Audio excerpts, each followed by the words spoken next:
আসসালামু আলাইকুম। সবাইকে স্বাগত জানাচ্ছি আমার দেশ আজকের লিড নিউজে। আপনাদের সাথে আছি আমি তাহমিনা তাসির। আমাদের আজকের লিড নিউজের শিরোনাম, রাষ্ট্রীয় সহিংসতায় এক প্রজন্মের অন্ধত্ব। নিউজটি লিখেছেন আবু সুফিয়ান। চলুন দর্শক, জেনে নেওয়া যাক বিস্তারিত। জুলাই বিপ্লবে ছাত্র জনতার উপর আইনশৃঙ্খলা বাহিনীর ছোড়া রাবার বুলেট, গুলি ও সাউন্ড গ্রেনেডে চোখ হারিয়েছেন অন্তত ৩৮২ জন। তাদের বেশিরভাগই তরুণ, অনেকেই এখনও সম্পূর্ণ বা আংশিক অন্ধ। সম্প্রতি টর্চার নামক সায়েন্টিফিক জার্নালে প্রকাশিত এক গবেষণা প্রতিবেদনে এই ভয়াবহ বাস্তবতা তুলে ধরা হয়েছে। আই ইনজুরিজ ইন বাংলাদেশের 2024 স্টুডেন্ট লেড আপরাইজিং, আ পাবলিক হেলথ ক্রাইসিস আনফোল্ড শীর্ষক গবেষণাটিতে যুক্ত ছিলেন বায়োমেডিক্যাল রিসার্চ ফাউন্ডেশনের গবেষক ফারহিন ইসলাম, ডাক্তার এস.এম. ইয়াসির আরাফাত ও ডক্টর মোহাম্মদ সারোয়ার হোসেন। গবেষণা প্রবন্ধটির মূল বক্তব্যে বলা হয়, চোখে আঘাত করার যে নির্দিষ্ট পদ্ধতি লক্ষ্য করা গেছে তা কেবল বেপরোয়া বল প্রয়োগকেই নির্দেশ করে না, বরং মত প্রকাশ দমন করার উদ্দেশ্যে ইচ্ছাকৃত বিকলাঙ্গ করে দেওয়ার কৌশল ব্যবহারের আশঙ্কাকেও জোরালোভাবে তুলে ধরে। অর্থাৎ চোখে আঘাত পাওয়ার ধরন দেখে বোঝা যায় এটি কেবল হঠকারী না, বরং অনেক ক্ষেত্রে উদ্দেশ্যমূলকভাবে করা হয়েছে, যেন আন্দোলন দমন হয়, ভবিষ্যতে আর কেউ প্রতিবাদ করতে না পারে। গবেষণায় দেখা গেছে ১৩০০ জনের বেশি মানুষ এই আন্দোলনে চোখে গুরুতর আঘাত পান, যাদের ৬৮০ জনের সার্জারির প্রয়োজন হয়। ঢাকার ন্যাশনাল ইনস্টিটিউট অব অপথালমোলজি হাসপাতালে ৮৫৬ জন চোখে আঘাত পাওয়া রোগীকে চিকিৎসা দেওয়া হয়। তাদের মধ্যে ৩৮২ জন এক চোখ হারিয়েছেন, ১৯ জনের দুটি চোখই নষ্ট হয়ে গেছে। এই ভয়াবহ পরিস্থিতিকে গবেষকরা একটি জনস্বাস্থ্য সংকট বলে আখ্যা দিয়েছেন। ২৭ জুলাই শারমিন নামের একজন পোশাক শ্রমিক তার কর্মস্থল গুলিস্তানে যাচ্ছিলেন। শাহবাগে গাড়ি থেমে যায়। কিছুক্ষণ পরে টিয়ার শেলের ধোঁয়া ছড়িয়ে পড়ে, আর হঠাৎ একটি ধাতব বস্তু এসে তার বাম চোখে সজোরে আঘাত করে। গার্মেন্টস কর্মী ওই নারী বলেন, আমি চোখে দেখিনি, শুধু বলতে শুনেছি পেছনে থাকেন, মহিলা মানুষ আছে। তারপরই একটি ধাক্কা লাগে চোখে। মনে হলো মাথা ফেটে যাচ্ছে, রক্ত গড়িয়ে গালে পড়ছিল। প্রথমে ন্যাশনাল আই হসপিটালে নিয়ে যাওয়া হলেও পরে ল্যাব এইড হাসপাতালে শিফট করা হয় তাকে। চিকিৎসা বাবদ খরচ হয়েছে প্রায় ৩ লাখ টাকা, যার বড় অংশই ছিল ঋণ করা। শারমিন বলেন, চোখ তো গেল, এখন কাজে যেতে পারি না, মাথা ব্যথা, বমি হয়। কারখানা থেকে বলেছে এমন অবস্থায় নেওয়া যাবে না, এখন বোনদের টিউশনির টাকায় চলি। তিনি বলেন, আমি এখন আয়না দেখি না, বাইরে গেলে হিজাবে পুরো মুখ ঢেকে রাখি, কেউ কিছু জিজ্ঞেস করলেই কাঁদি। বিয়ের প্রস্তাব আসে না, মা বলে তুই চোখ হারিয়েছিস, মানুষ তো চোখেই দেখে বউ। শারমিন জানান, তিনি কোনো আইনি পদক্ষেপ নিতে পারেননি। পরিবার বলেছে মামলা করে আর বিপদ বাড়াতে চায় না। ভুক্তভোগীদের একজন ঢাকা বিশ্ববিদ্যালয়ের রাষ্ট্রবিজ্ঞান বিভাগের শিক্ষার্থী শাহরিয়ার হোসেন। তার ডান চোখ চিরতরে অন্ধ হয়ে গেছে। ঘটনাটি ঘটে ১৭ জুলাই দুপুরে শাহবাগ মোড়ে। তিনি কিছু বন্ধুদের সঙ্গে দাঁড়িয়েছিলেন।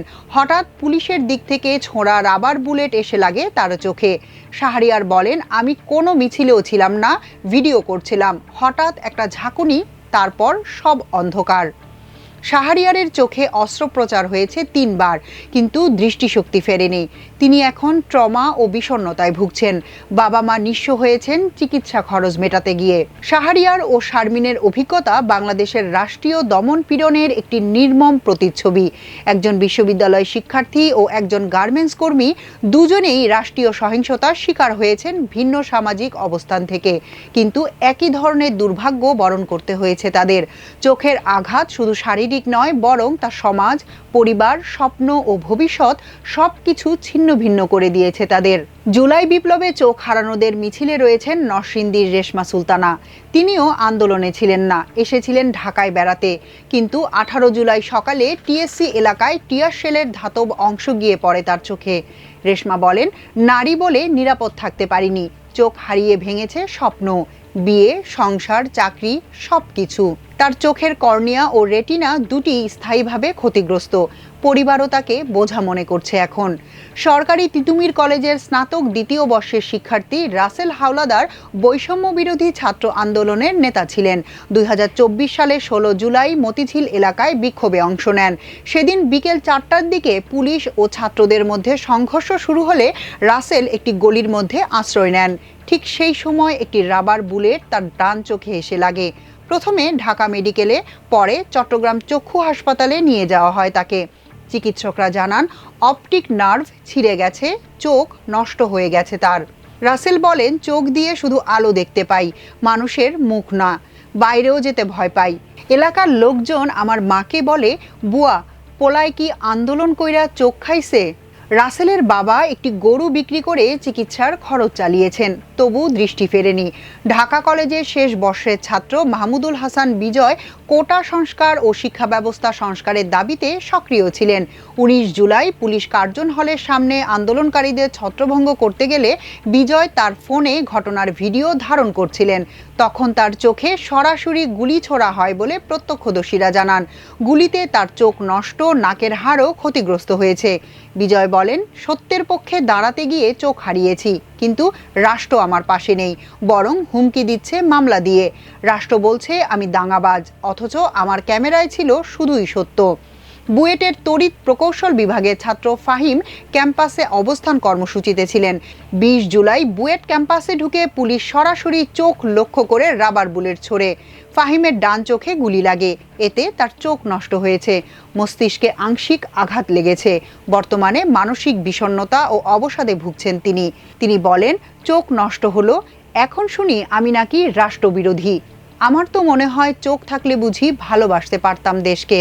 ইডেন মহিলা কলেজের শিক্ষার্থী জান্নাতুল ফেরদৌস 15 জুলাই নিউ মার্কেট মোড়ে দাঁড়িয়েছিলেন। কোনো মিছিলে অংশ নেওয়া না হলেও সংঘর্ষের মধ্যে পড়ে যান তিনি। পুলিশ টিয়ার শেল ছুড়লে ধাতব অংশ গিয়ে চোখে লাগে, এতে তার চোখের মণি সম্পূর্ণ গলে যায়। প্লাস্টিক সার্জারি করে চোখের ঢাকনা তৈরি করা হয়েছে।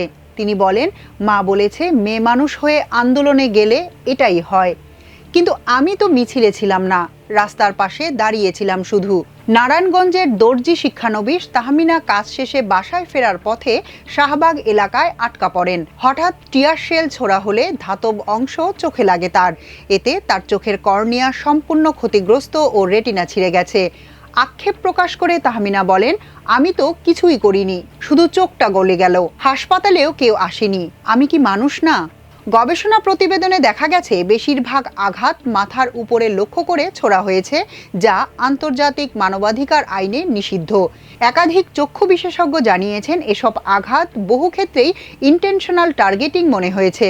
জানতে চাইলে গবেষণার মূল সমন্বয়কারী ডক্টর মোহাম্মদ সারোয়ার হোসেন আমার দেশকে বলেন, এই অন্ধত্ব শুধু চোখের নয়, একটি প্রজন্মের স্বপ্ন, স্বাধীন মত প্রকাশের অধিকার এবং ন্যায্যতার উপর আস্থা হারানোর প্রতীক।